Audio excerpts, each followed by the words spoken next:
شکریہ حسین صاحب.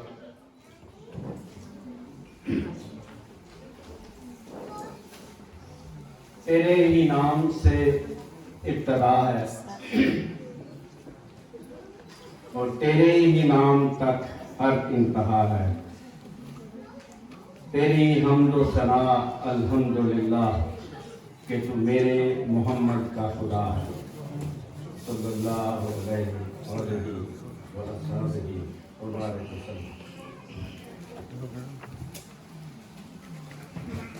اسٹیج پر موجود قابل احترام شخصیات، خواتین و حضرات، السلام علیکم. وعلیکم السلام.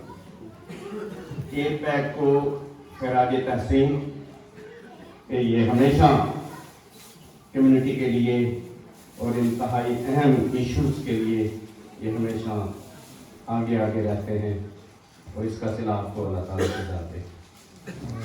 اور یہ بھی آپ کا شکریہ کہ آپ نے مجھے یہاں مدعو کیا کہ میں بھی اپنے خیالات کا اظہار کر سکوں.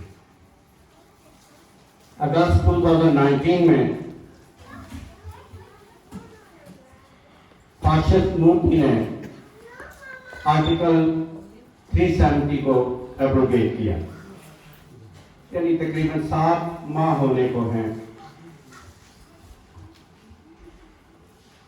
کہ فاشسٹ مودی نے کشمیر کو دنیا کی سب سے بڑی اوپن جیل میں تبدیل کر دیا. 80 لاکھ کشمیریوں میں جوانوں کے علاوہ عمر رسیدہ بزرگ، عمر رسیدہ خواتین، جوان بہو بیٹیاں اور معصوم بچے بھی اس بیسٹ مودی کے ظلم اور بربریت کا شکار ہیں. گو کہ 70 سال سے نہتے کشمیری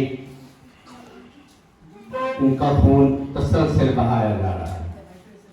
اور جب سے یہ سلسلہ شروع ہوا، میرا ایک موقف ہے، جنہوں نے مجھے سنا وہ اس بات کو جانتے ہیں اور میں آج بھی قائم ہوں. اور جب میں دیکھتا ہوں میری ایک ایک بات درست ہوتی چلی جا رہی ہے.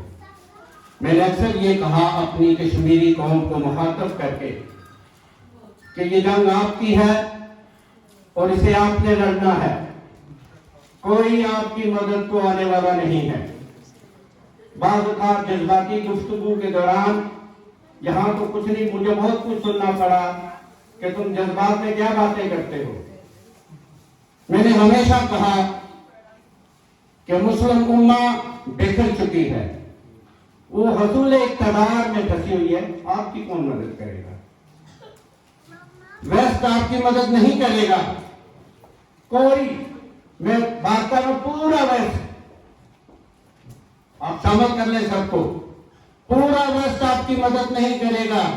اس کی 2 وجوہات ہیں. ایک، سب سے بڑا جرم آپ کا یہ ہے کہ آپ مسلمان ہیں. اور دوسری بات کہ ویسٹ نے بہت عرصہ پہلے ایک پلان کیا تھا کہ پاکستان کو معاشی طور پر برباد کر دو، کمزور ترین کر دو. اور جب انہوں نے وہ مقاصد حاصل کیے تو اپنے کو پارٹنر کو، مودی کو سگنل دیا کہ no you start your game. West کا جو ٹارگٹ ہے وہ پاکستان کا ایٹم بم ہے اور آر ایس کا ٹارگٹ ہے پاکستان. گول دونوں واضح ہیں. اگر ہمیں سمجھ نہ آئے تو وہ دوسری بات ہے. اور تیسری قوت جو کشمیریوں کی امید ہے، آخری امید، وہ ہے پاکستان اور پاکستانی قوم. میں نے ہمیشہ کشمیری قوم سے کہا کہ اس امید کو اپنے ہاتھ سے نہ چھوڑنا، اس کو مضبوطی سے تھامے رکھنا. تمہارے جتنے بھی دکھ تکلیفیں، جو ضربیں، جو تمہارے ساتھ ظلم ہو رہے ہیں، یہ پاکستانی قوم محسوس کرتی ہے، یہ فیل کرتی ہے، ایک ایک دکھ کو فیل کرتی ہے. لیکن قوم کیا کر سکتی ہے؟ جن لوگوں نے فیصلے کرنے ہیں، یہاں مقررین نے باتیں کی ہیں، اشاروں کنایوں میں باتیں کی ہیں، بات وہی میں بھی کرنا چاہتا ہوں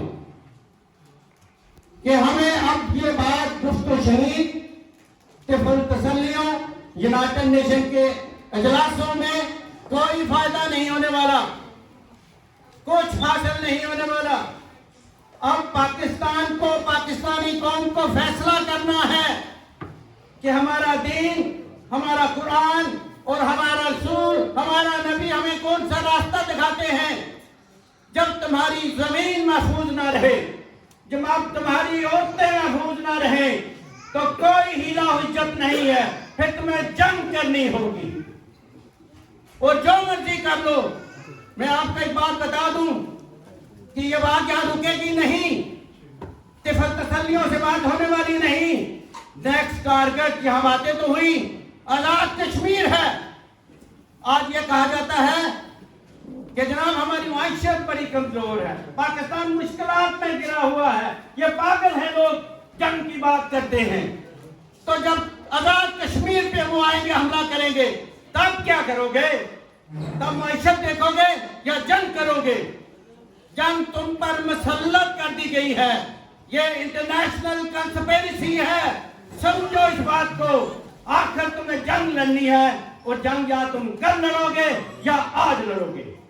اور اگر تم جنگ کل لڑو گے تو اپنی سرزمین پر لڑو گے, اور اگر آج لڑو گے تو دشمن کی سرزمین پر لڑو گے. سمجھنے کی کوشش کرو.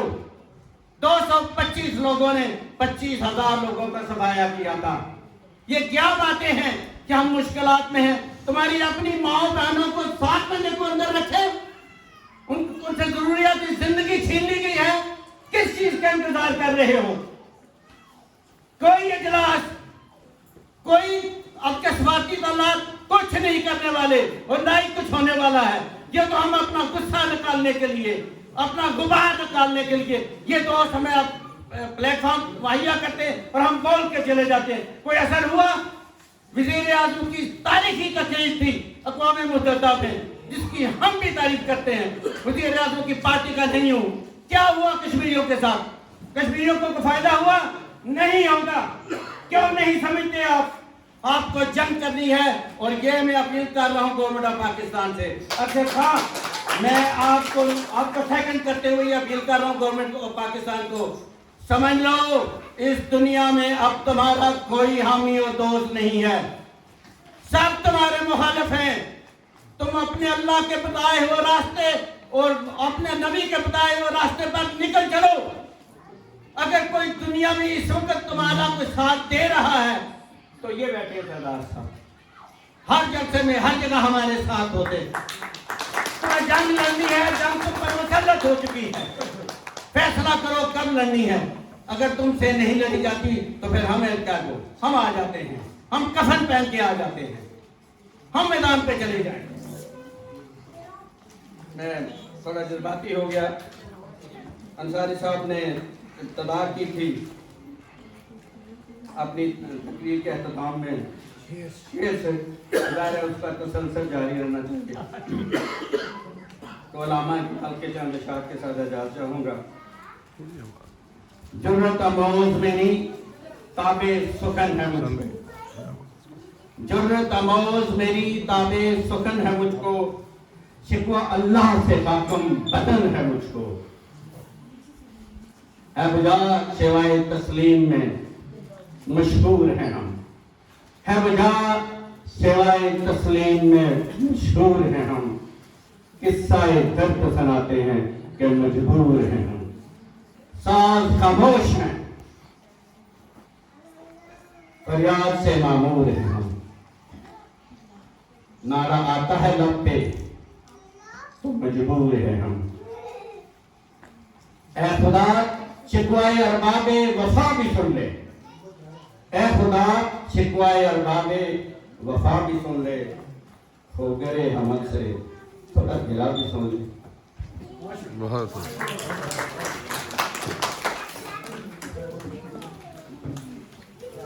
شکریہ خالد امان صاحب. جس طرح آپ نے کہا کشمیریوں کے ساتھ